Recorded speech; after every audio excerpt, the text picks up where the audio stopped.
Hello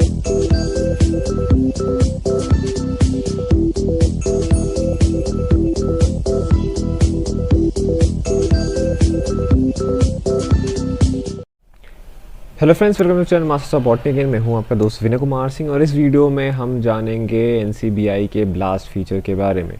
तो blast है क्या और एनसीबीआई पे ब्लास्ट करते कैसे हैं, क्यों करते हैं, सारी जानकारी आपको इस वीडियो में मिलेगी। ठीक है, तो एनसीबीआई एक वेबसाइट है आपका और ब्लास्ट एक फीचर है उसका। ब्लास्ट से क्या होगा मैं आगे बताऊँगा। ब्लास्ट का फुल फॉर्म है basic local alignment search tool. Local alignment क्या है मैंने आपको पिछले वीडियोस में बताया था। ठीक, ये अलाइन करता है लोकल अलाइनमेंट। ठीक है, तो मैं आपको बताता हूँ। तो सबसे पहले आप करना क्या चाहते हो कि जितने भी सारे स्पीशीज़ हैं, हमारा मेन मकसद होता है कि हम हमेशा से रिलेशन देखना चाहते हैं, स्ट्रक्चर सिमिलरिटी देखना चाहते हैं कि किसी मान लीजिए 6-7 बैक्टीरिया हैं तो जो उनके डीएनए के रीजन्स हैं, सेम जगह के रीजन्स, उनमें कितनी सिमिलरिटी है, कितनी डिसिमिलरिटी है, इससे हम पता करते हैं कि कैसे इवोल्यूशन हुआ है, कैसे नहीं हुआ है। ठीक है, और मतलब बहुत जगह काम में आता है ये चीज़।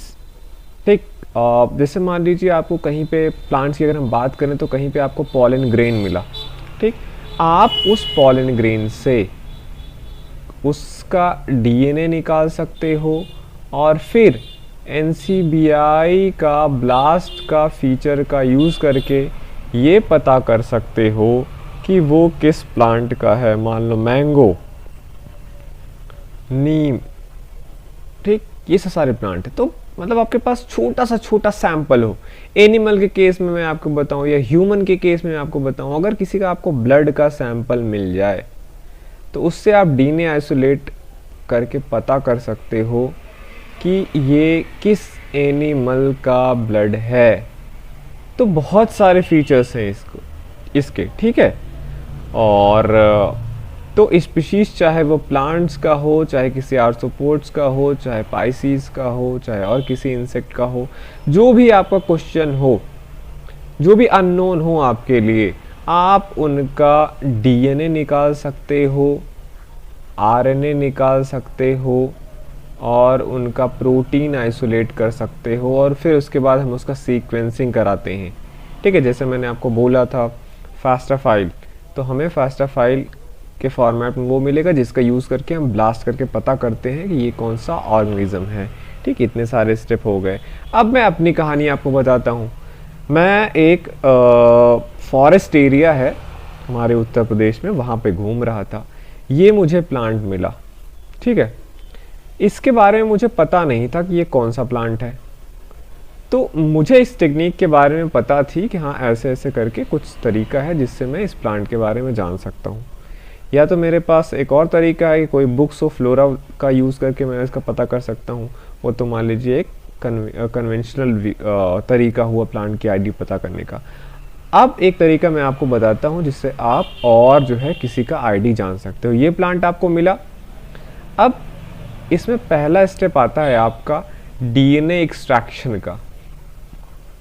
ये प्लांट आप लेके जाके लैब में जाओ और कुछ प्रोटोकॉल्स हैं जिसका यूज़ करके हम डीएनए एक्सट्रैक्ट कर सकते हैं। डीएनए एक्सट्रैक्शन का रिजल्ट क्या होगा आपका डीएनए क्योंकि बहुत बड़ा होता है तो हमें पूरे सेगमेंट का नहीं, बस इसके कुछ सेगमेंट का जो हमें जानकारी देते हैं कि जिसका यूज़ करके, जैसे मान लीजिए मैं आपको बताऊँ तो RBCL जीन है, मैट के जीन है, ITS जीन है, ऐसे कई सारे जीन हैं जिसको हम करते हैं एम्पलीफाई। किसकी मदद से?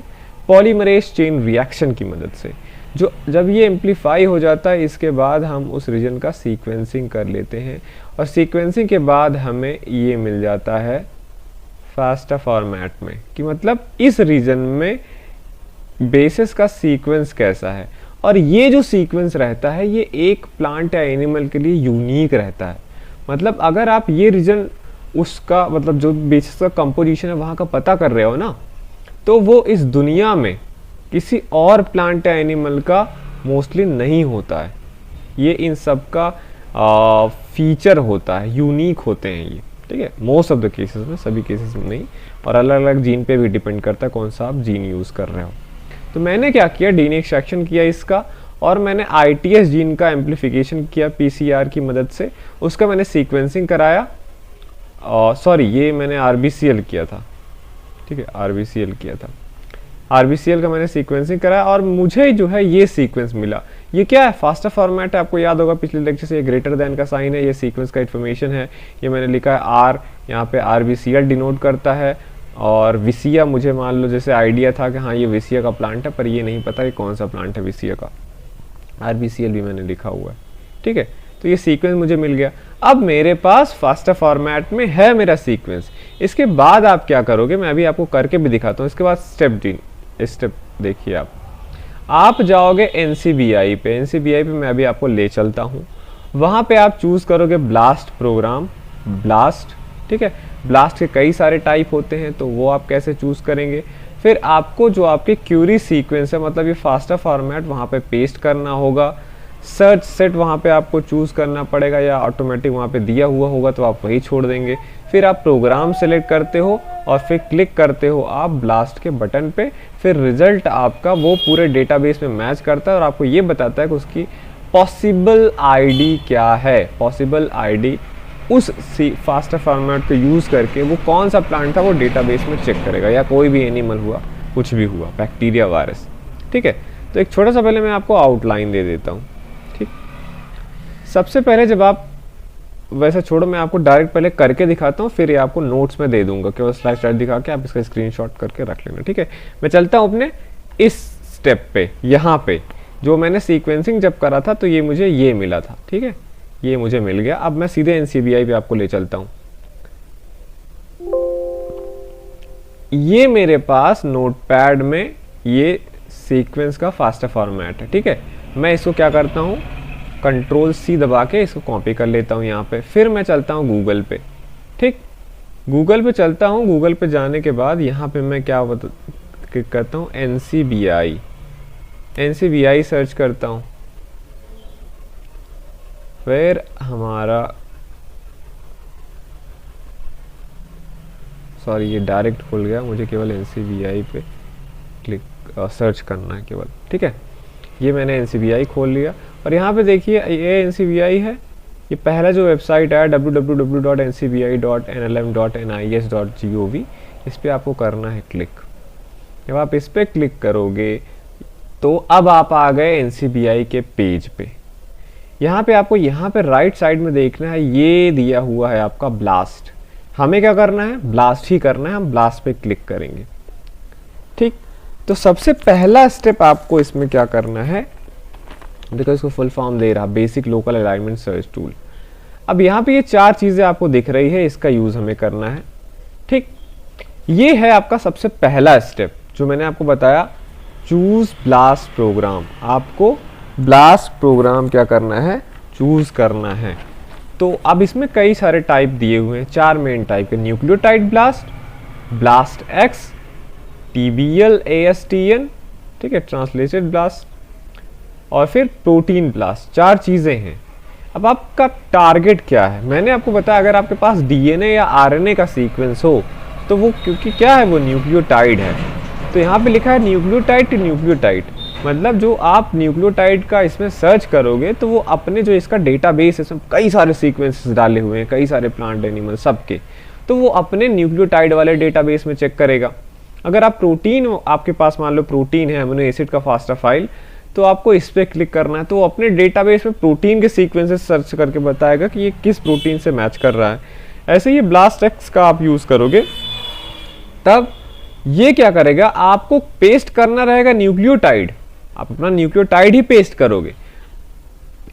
ये डेटाबेस आपके न्यूक्लियोटाइड को प्रोटीन में कन्वर्ट करके प्रोटीन जो उससे रिलेटेड होगा उसको सर्च करेगा। मतलब आप इनपुट तो आप न्यूक्लियोटाइड करोगे, पर वो अपने डेटाबेस में आपके न्यूक्लियोटाइड सीक्वेंस को प्रोटीन में कन्वर्ट करके क्या करेगा, प्रोटीन सर्च करेगा, क्योंकि न्यूक्लियोटाइड से ही तो भैया वो बनता है आपका ना प्रोटीन।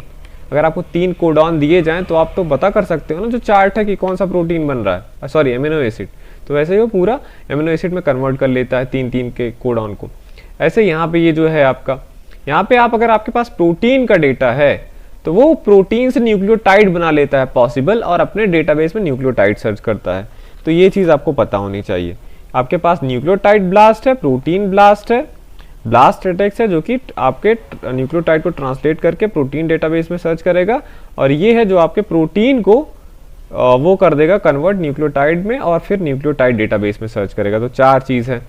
जो मेरा डेटा है वो क्या है, न्यूक्लियोटाइड वाला है। तो मैं यहाँ पे क्लिक कर देता हूँ।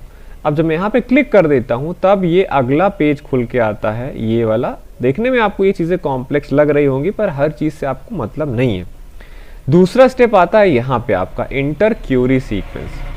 ठीक, इंटर क्यूरी सीक्वेंस पे जब आप आओगे, यहाँ ये जो बना हुआ है लिखा है ना इंटरएक्सेशन नंबर और फास्टा सीक्वेंस, तो यहाँ पे आपको इसी पे जो आपका फास्टा सीक्वेंस है ये वाला, मैंने इसको ऑलरेडी कॉपी किया था, एक बार और कॉपी कर लेता हूँ।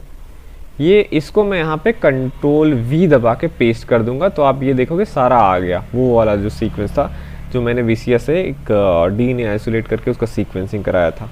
ठीक है, आ गया यहाँ पे। अब जब ये आ गया, अब थर्ड है आपका ये important point, choose search set. इसमें हम कुछ नहीं करेंगे, इसका काम हो गया, यही आप फॉलो करेंगे आपका भी हो जाएगा। ठीक है, सेकेंड इसमें इंपॉर्टेंट पॉइंट है सर्च सेट।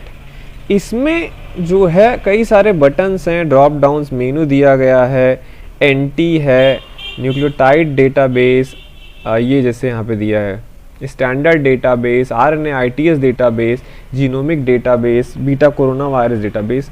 तो यहाँ पे आप जो है स्टैंडर्ड डेटाबेस पे ही इसको जैसा है वैसे रहने दीजिए। ठीक है, इसमें आपको कुछ करना नहीं है। ये न्यूक्लियोटाइड देखिए बहुत सारे कलेक्शन के टाइप है, हमारा न्यूक्लियोटाइड है तो यहाँ पे न्यूक्लियोटाइड कनेक्शन होना चाहिए, अपने आप से रहेगा, आपको इसमें कुछ करना नहीं है। और ये सारे फीचर्स हैं, आप उसको यूज़ मत करिए, आप सीख रहे हैं अभी, तो इसको आप छोड़ दीजिए। थर्ड जो है यहाँ पे प्रोग्राम सिलेक्शन होता है, ये पहले ही हाईली सिमिलर सीक्वेंसेस पे लगा हुआ होता है, तो आपको भी इसमें कुछ नहीं करना। वैसे 3 ऑप्शन है इसमें कि आप जो है डेटाबेस में जो आपने यहाँ पे पेस्ट करा है हाईली सिमिलर सीक्वेंस डेटाबेस से निकालना चाहते हो, या सबसे ज़्यादा जो डिसिमिलर हो उसका, या तो जो सम वॉट सिमिलर हो, कुछ कुछ सिमिलर हो, पूरी तरीके से सिमिलर ना हो। तो हमें क्या करना है, अगर आपको किसी चीज़ का आईडी जानना होता है ना, तो हम हाईली सिमिलर वाले को चूज़ करते हैं, इसको मेगा ब्लास्ट बोलते हैं। तो मेगा ब्लास्ट वाले पे है ऑलरेडी, इसमें भी आपको कुछ नहीं करना है। तो ये हो गया आपका चौथा पॉइंट।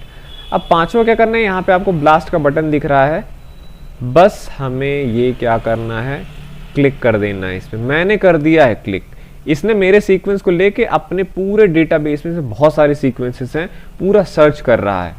ठीक, और ये जल्दी से 5, 6, 7, 8, 9, 10 सेकंड के अंदर आपका रिजल्ट देगा कि मैंने जो सीक्वेंस डाला है ये किससे सबसे ज़्यादा मैच कर रहा है। ये देखिए आ गया, क्या लिखा है यहाँ पे, को मैं थोड़ा सा जूम करके दिखा दूँ।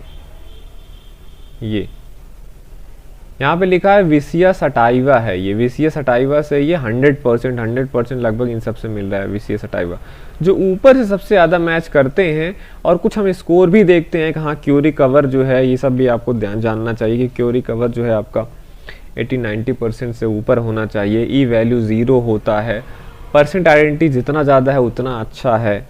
ठीक है, और यहाँ पे एक्सेशन नंबर होता है, ये जिसने भी इसका DNA निकाल के यहाँ पे डाला होगा उसको ये एक्सेशन नंबर मिलता है। तो इसने बता दिया कि आपका प्लांट क्या है, विसिया सटाइवा है, और मेरा प्लांट क्या है, विसिया सटाइवा। मान लीजिए मेरे पास पहले मुझे नहीं पता था, फिर इस डेटाबेस को देख के मैंने सर्च करा विसिया सटाइवा, तो देखो ये विसिया सटाइवा का पूरा फोटो आ जाएगा नेट पे। तो मैं इसको देख लूँगा कि हाँ ये विसिया सटाइवा है कि नहीं है।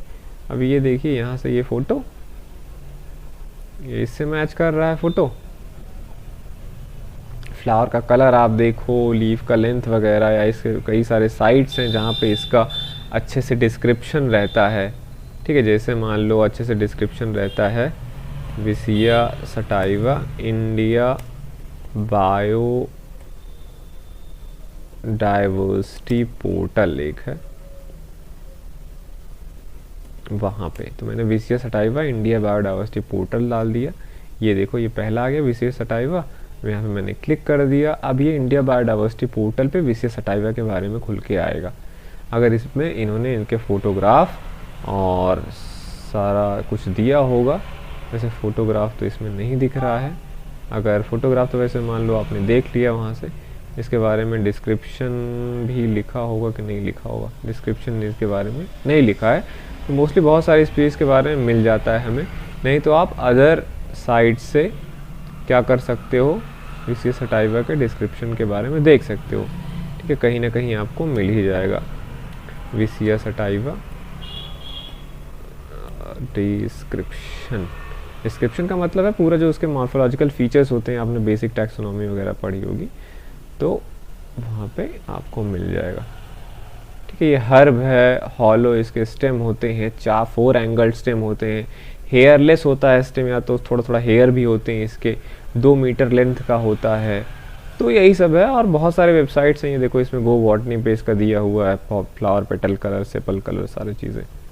तो बहुत सारे वेबसाइट हैं जहाँ पे आप वेरीफाई कर सकते हो, बुक्स भी है इसके लिए। ठीक है, तो ये सब सारी चीज़ें हैं, और यहाँ पे हम पहुँचे हुए थे। मैंने आपको बता दिया था, ये मुझे प्लांट मिला था, ये सीक्वेंस था, स्टेप मैंने आपको बता दिया। पहला आप चूज़ करोगे कि आप कौन सा प्रोग्राम आप यूज़ कर रहे हो।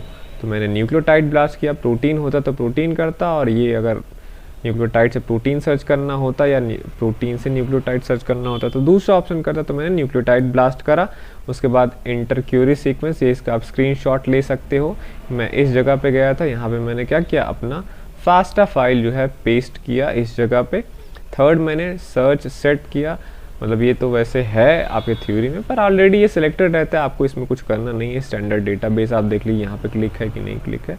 चौथा आपको प्रोग्राम सिलेक्शन करना है, तो ये भी ऑलरेडी इस पर क्लिक्ड ही रहता है, तो आपको इसमें भी कुछ नहीं करना। फिफ्थ वन है कि आपको ब्लास्ट कर देना है। तो मेरे पास क्या था, मेरे पास फोटो था प्लांट का, मान लो या तो प्लांट ही था प्लस प्लांट था। मैं फील्ड में गया हुआ था, मुझे प्लांट मिल गया, मैं इसको लेके आया, इसका फ़ोटो भी मैंने अपने कैमरे से खींच ली। इसके बाद मैंने इसका क्या करा, DNA निकाला। DNA मैंने RBCL जो इसका रीज़न है उसके प्राइमर मंगाए, उससे मैंने किया PCR के बाद मैंने इसका कराया सीक्वेंसिंग कराने के बाद ब्लास्ट फीचर का यूज़ करके NCBI में मुझे इसकी ID पता चल गई।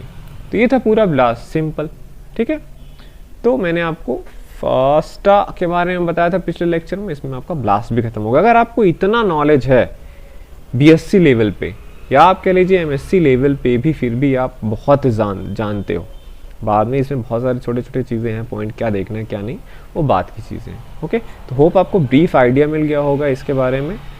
ऐसे ही मैं नए वीडियोस लाता रहूँगा और आपको इन्फॉर्मेशन देता रहूँगा, ताकि आप नई नई चीज़ें सीखो। ये सब सारे नए सिलेबस में इंक्लूडेड हुए हैं, और आपको जानना है, क्योंकि अब ये रिसर्च में काफ़ी काम दे रहे हैं, रिसर्च काफ़ी एडवांस हो चुका है इसलिए।